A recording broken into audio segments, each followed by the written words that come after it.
కామారెడ్డిలో రాజకీయ పరిస్థితులను పరిశీలించేందుకు హైదరాబాద్ నుంచి వెళ్తుండగా ఎమ్మెల్యే పైడి రాకేష్ రెడ్డి, ఎమ్మెల్సీ అంజిరెడ్డిలను మేడ్చల్ వద్ద పోలీసులు అరెస్ట్ చేశారు. కామారెడ్డిలో రాజకీయ పరిస్థితి పరిశీలనలో భాగంగా బీజేపీ నాయకులకు కార్యకర్తలకు మద్దతుగా ఆరుగురు ఎమ్మెల్యే రాకేష్ రెడ్డి, ఎమ్మెల్సీ అంజిరెడ్డి హైదరాబాద్ నుండి వెళ్తున్న క్రమంలో మేడ్చల్ బస్టాండ్ వద్ద పోలీసులు అడ్డగించారు. దీనితో ఎమ్మెల్యే పోలీసులతో వాగ్వాదం చేశారు. రోడ్డుపై కూర్చొని నిరసన తెలిపారు.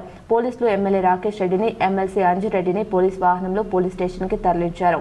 ఎమ్మెల్యే మాట్లాడుతూ ఇలా అణచివేత చేయడం అంటే ప్రభుత్వ ప్రతిష్టను దిగజార్చడమే అని అతి త్వరలో కామారెడ్డికి బయలుదేరుతామని వెల్లడించారు. లాక్కొచ్చిన పోలీసులు, నర్సింగ్ అరెస్ట్ చేసిన పోలీసులు, ఇదా ప్రజాస్వామ్యం? ఒక సహచర ఎమ్మెల్యేని చంపితే పోవద్దా? మేము నీ మీద గెలిచిందని చంపిస్తావా? నీ మీద కామారెడ్డి ఎమ్మెల్యే వెంకటరమణారెడ్డి గెలిచాడని ఈరోజు హత్య ప్రయత్నం చేయించినావు. దీనికి ప్రధాన కారకుడు హోంమంత్రివి, ముఖ్యమంత్రి అయిన రేవంత్ రెడ్డి. రాబోయే ప్రభుత్వంలో నిన్ను మెడికల్ రోడ్ల మీద లాక్కెళ్ళకపోతే